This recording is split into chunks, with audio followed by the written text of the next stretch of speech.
I bought this sweet little 1985 Toyota SR-5 pick-em-up truck from a one-family owner in northwest Georgia. And it kind of festered at my dad's house for a month or so, and I decided to bring it down here. And I've decided I'm gonna fix a couple of things on this and start driving it around and using it for my rentals for a while until I sell it on. And I'm also going to use it to pair up with my wife's JMC vintage BMX bicycle, which I found out is a very desirable bicycle, of all things. Probably the most desirable thing we own at this point. My name's Jason, and this is Greasebelly Garage. Come on. There we go. Come on, baby. So this truck here needs an air conditioning compressor. It's got a phantom battery draw, which I'm 90% sure is the alternator. And it needs a valve adjustment pretty bad. So I'm going to start working on some of that today, get as much done as I can. But I had to go and dig out my refrigerant recovery machine that I bought at a clearance sale in a gas station parking lot on the back of a sketchy white van with a bunch of stickers on the back about 12 years ago. Okay, a couple of tech tips for you. Number one, before you go and bust out your recovery unit for Freon or tank and go looking for all that stuff, go ahead and just check and see if there's still Freon in there, because I spent as much time looking for my tools as I did, well, way more time looking for my tools as I did just realizing there was zero Freon left in it. And that's because I think when that compressor was squeaking and moaning and, I think the shaft seal is completely shot. Toyotas in the 80s never, ever, hardly ever had air conditioning leaks anywhere in the system, hardly ever. They would go 30 plus years and still have R12 Freon in it. This one doesn't. This one's been converted. Second tech tip, when you take the alternator off, make sure you know what kind of hardware you're dealing with. Instead of laying on the floor of your shop and cussing at all the neighbors like a sailor because you're spinning and spinning and spinning this bolt when indeed there's a nut on the other side here. I didn't look close enough. I haven't changed an alternator in a car in a long time, but this is the original Nippon Denso alternator, and it is totally NFG, totally. I got to compare this stuff up and make sure it's going to work, because my Amazon alternator, all the reviews say you got to grind it down because it doesn't fit between these two points. So I'm going to check that, and I think they might be right. I may have to file off the front of this to make it fit properly. Another couple of quick things, those handy lights that I've been buying at Home Depot, they're really good the first time you use them. After that, not so much. They only stay charged up and bright for a couple of minutes. The battery charger I found in the trash pile is working fantastically. And that is one of the dirtiest throttle blades I've ever seen. So I'm going to run and grab some more cleaner. I just happen to be out of it. You're not supposed to use brake cleaner on those because it takes the coating off, and I'm not even sure there's any coating left in there, but I want to be safe. So I'm going to go get some throttle body cleaner and probably some sweet tea. This compressor is a brand new aftermarket compressor. I don't like to get rebuilt car compressors because I think they suck. And what you want to do is just do a quick comparison. It looks like the pulley sizes are about the same. Kind of hard to tell exactly. Might be a little bit bigger on the old one, but there's a big adjustment, dedicated adjustment pulley on the bottom to adjust it out with. And then this manifold up here comes sealed off. You get the plug, of course, that you have to take. Now this port here is where they factory charge these compressors to leak test them. So there should be some kind of pressure in here. We push the Schrader valve down. Let's see what this does. There it is. Okay. So it was charged with nitrogen. I just wasn't pushing it in right because I can't see without cheater glasses anymore. So this manifold will unbolt from here and bolt onto here. Comes with new O-rings for that back here. And whoever had put this, converted this to 134, super cranked this thing on. But I'm going to clean these threads up really good before I put this back together to get all the gook out of the threads, and then they won't do that. So that looks good. That's going to bolt right back on quick as soon as I convert the manifolds over. Okay, I got the alternators kind of kissed up end to end right here, and there doesn't seem to be any noticeable difference. But I'm going to, just for grins, I'm going to just take a file and file the front of this down a little bit because it sticks out further than the factory one does, just a hair. And it ain't going to hurt anything to do that. It's clocked into the right position. Got the 2 bolts at the top, 2 bolts at the bottom, plug on the side, battery output. We're in good shape here. Happy New Year, guys. The alternator is installed. Not without several temper tantrums. You can see the traces of blood. It really sucks having big forearms because I constantly just shred my skin like that, reaching down, ramming it down in there. I've got the throttle body fairly well clean on the inside. The outside looks like crap. I'm on my 2nd or 3rd cordless drop light. By the way, those bungee cords kind of hang those lights pretty good, the ones that are that design, because you never can hang them anywhere. So if you want to use the bungee cord and you need to get the light closer, you can just flip it down like this and hang it in the hook, and you got it swinging around wherever you want. I was thinking about cleaning up the mass airflow sensor, but as a general rule of thumb, if those work and the truck's running good, I don't bother with it because you might mess something up. Had to disconnect all the spark plug wires to get access to what I needed to do. But tomorrow we'll do the compressor and pull a vacuum, charge the air conditioning, warm the engine up, and then we'll set the valve clearance. Right now I'm going to go get some Panda Express. Okay, this compressor comes with one of those compressor installation kits, which includes a new filter dryer. I think there's some PAG oil. I've already cleaned up the manifolds, used the new O-rings that were on the bottom of that hardware on the old manifolds, and cleaned up these threads with some brake cleaner and a little brush. And that's all tightened up. You don't have to over tighten all these bolts. Now this filter dryer goes right here, and it's to help honor the warranty on the compressor.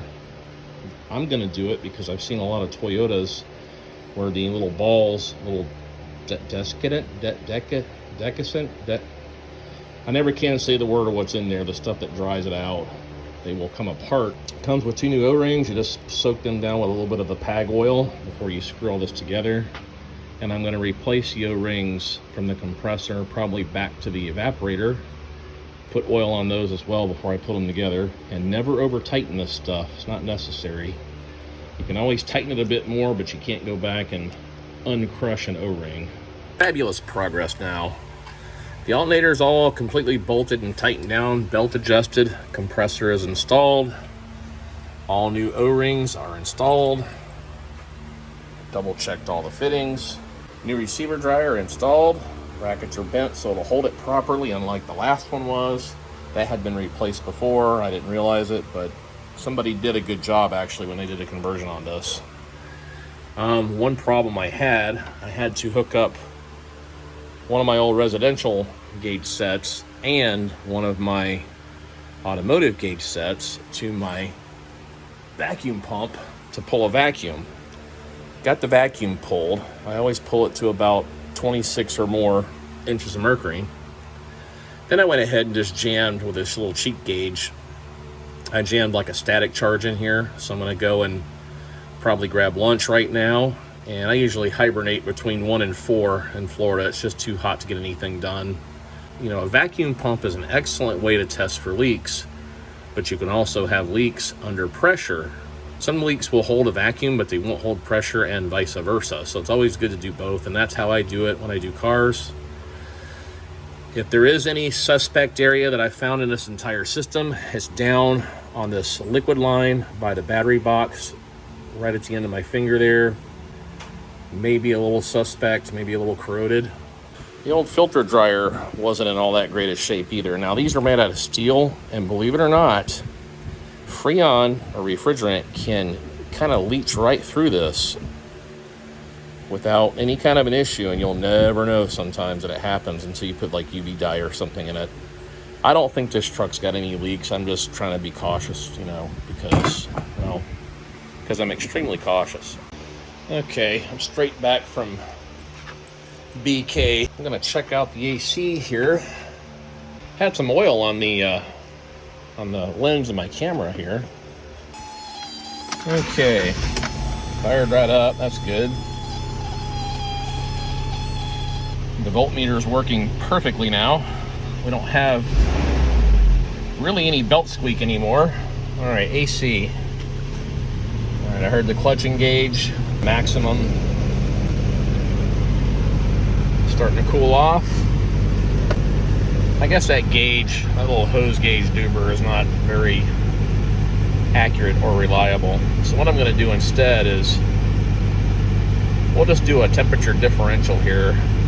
I remember, you know, living in Florida is like the surface of the sun these days. So, and in my little garage, it gets pretty hot, but that will keep going down. And what I'm gonna look for, in a house, you want about a 14 degree differential, 16 degree differential, something like that. And in a truck or a car, as long as there's a differential, it usually gets way over 20 in cars. So I'll go ahead and let this warm up, and then we'll do the valve adjustment. Okay, my little cheat gauge here says about 45. I don't like it to be that high. When you rev the engine,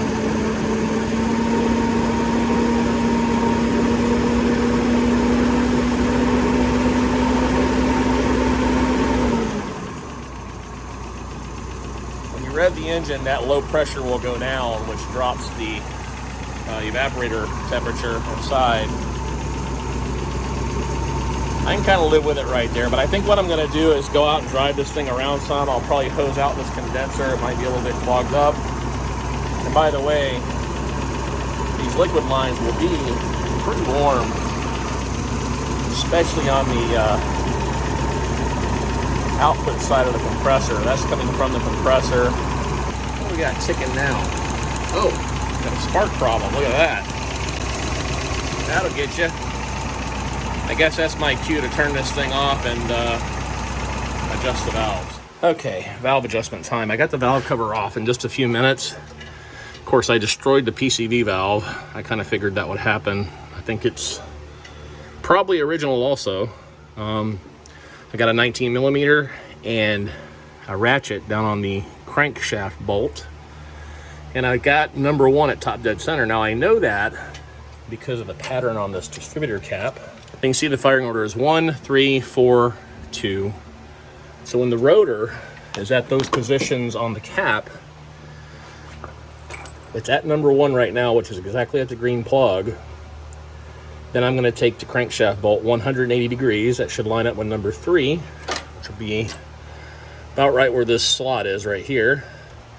And then 4 will be down there and 2 will be down in the other corner. And then I will do the cylinders in the firing order. 1, 3, 4, 2. The exhaust valve, or the intake valve, is on the left. Exhaust valve is on the right, because that's where the exhaust manifold is. On the left, I'm going to adjust those to 8 thousandths, and on the right to 12 thousandths.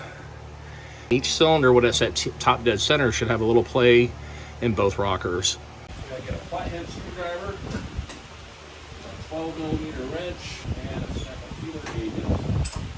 That's right, Jason. Burn your retina out with your own light.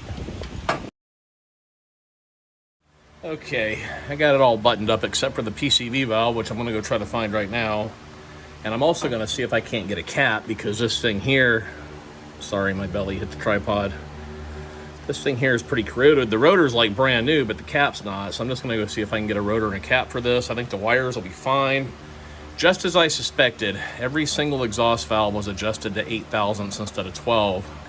All the intake valves seem to be set pretty good now.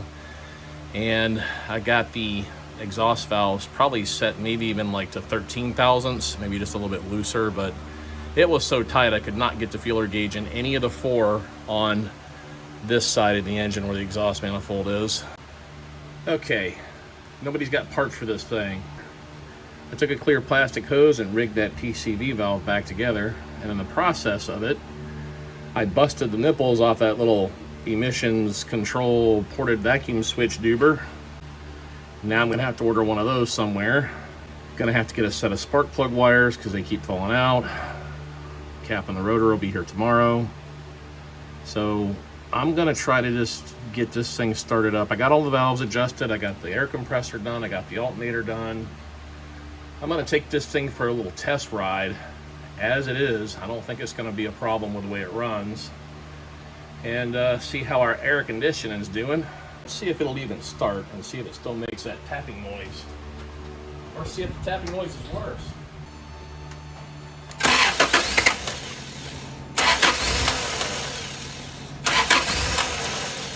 Toyotas don't like to run without PCV valves hooked up, so I'm just going to try to cap that hose off and see how that works. Okay, I did the classic stick a bolt in the hose.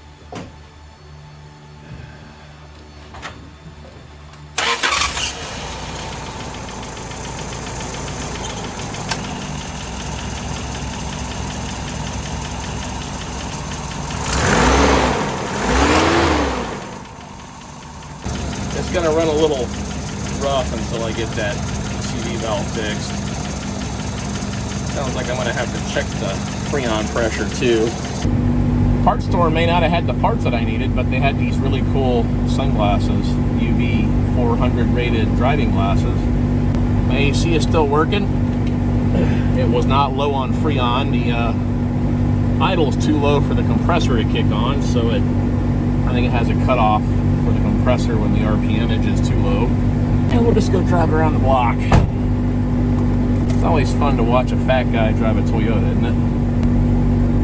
Another YouTuber challenged me to a weight loss challenge, and I can already tell I think I've lost about 13 pounds already, but I can get my fingers down between my belly and the steering wheel. And when I drove this thing in Georgia, I could not do that.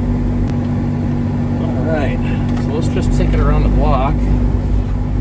All right, the camera fell over. Gotta be careful on the right turn, Clyde. We're getting down to about 59 degrees.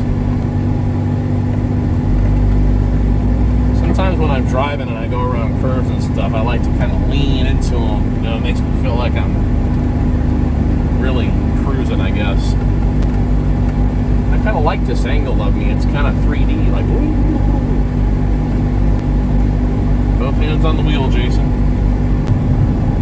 This truck reminds me of being 17 again. That's why I think it's so cool.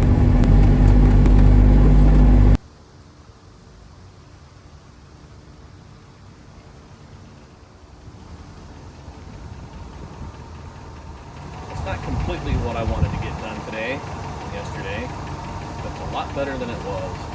So, if you like this video, give me a big old fat greasy thumbs up. If you didn't like this video, give me 2 big old fat greasy thumbs up. Be nice to people. Really appreciate you guys watching. I'll catch you guys on the flip side. See you next time. All right. Tune in again. Thanks for watching. Yep.